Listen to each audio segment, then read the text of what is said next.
सलोनी बहुत ही सीधी और भगवान को मानने वाली थी, लेकिन उसकी सौतेली माँ उसके सीधेपन का फायदा उठाती थी और उस पर बड़े अत्याचार करती थी। जरा सी चूक हो जाने पर उसकी खूब पिटाई करती। अरे सुनते हो, कोई लूला लंगड़ा देख इसकी शादी तय करो और इसे इस घर से बाहर का रास्ता दिखाओ। सलोनी के पिता जानते थे कि मीना एक चांडाल औरत है, इसलिए वो एक अच्छा घर देख सलोनी की शादी कर देते हैं। लेकिन वहां भी सलोनी से जलने वालों की कमी नहीं थी।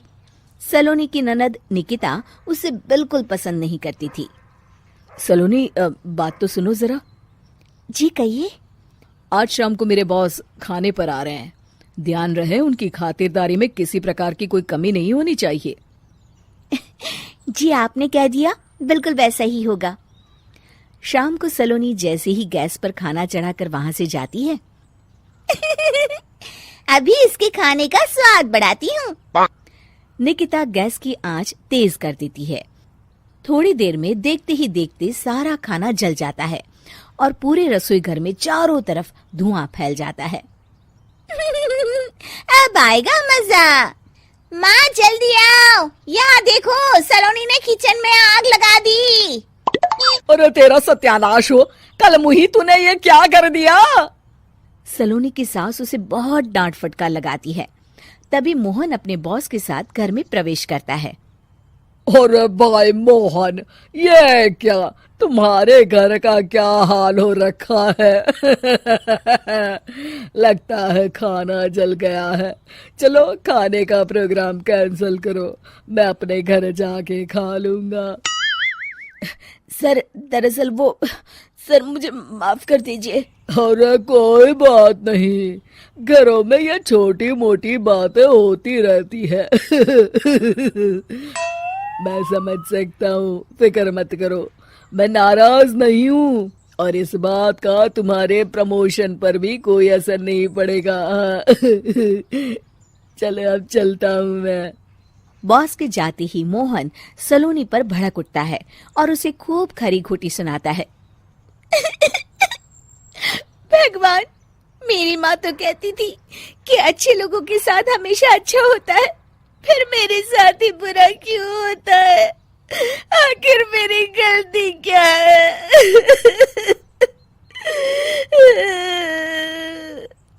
तभी आकाशवाणी होती है। बेटी, अब तुम्हें कोई दुख नहीं दे पाएगा। तुम्हारा बुरा सोचने वाले की मन की सारी बातें तुम पहले ही जान जाओगी। अगले दिन सलोनी निकिता को चाय देने उसके कमरे में जाती है। तब निकिता के मन में कुछ बातें चल रही थी। कल तो मैंने सिर्फ खाना जलाया था, अब तू देखती जा सलोनी, तेरा इस घर में जीना हराम कर दूंगी। अच्छा, तो ये बात है, अब इसे सबक सिखाना ही पड़ेगा। कुछ दिनों के बाद, सलोनी, मेरे कपड़े जल्दी से प्रेस कर दो, ऑफिस के लिए देर हो रही है।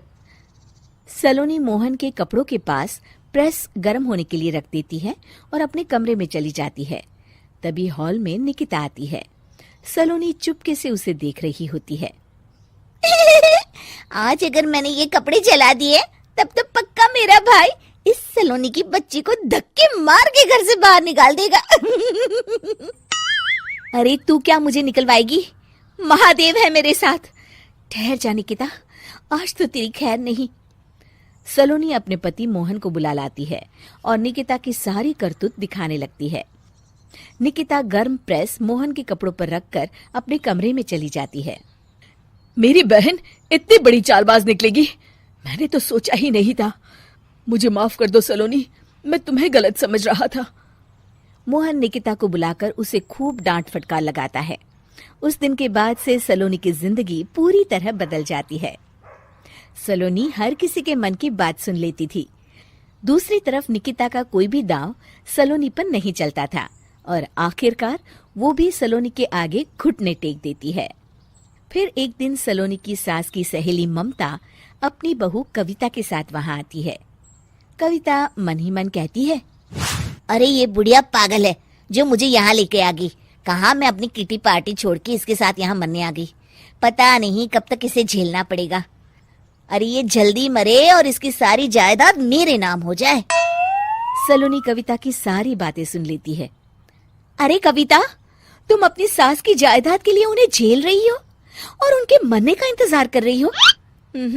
ये तो गलत बात है।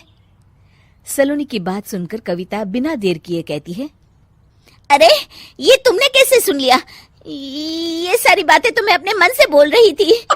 तुमने कैसे सुन लिया? बस फिर क्या था। ये सुनते ही कविता के बगल में बैठी उसकी सास उसकी चोटी पकड़ लेती है। क्यों रे कलमुही, तू मेरे बारे में ये सब सोचती है? मम्मी जी, मुझे माफ कर दीजिए।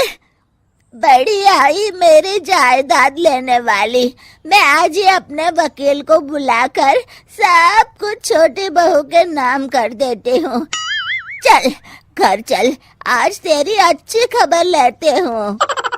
इस तरह सलोनी लोगों के मन की बातें सुन लेती थी, लेकिन धीरे धीरे सलोनी को एहसास होता है कि उसके आसपास के सारे लोग एक दिखावे की जिंदगी जीते हैं और सब एक दूसरे के बारे में बुरा ही सोचते हैं। हे भगवान, दुनिया में कैसे लोग हैं? सबके मन छल कपट से भरे हैं। मैं तो लोगों के मन की बातें सुन सुनकर तंग आ चुकी हूँ। मैं अपनी जिंदगी में अब बहुत खुश हूँ। अब आप मुझसे ये शक्ति वापस ले लीजिए भगवान। इस तरह भगवान सलोनी को दी हुई शक्ति वापस ले लेते हैं और सलोनी एक आम जिंदगी जीने लगती है।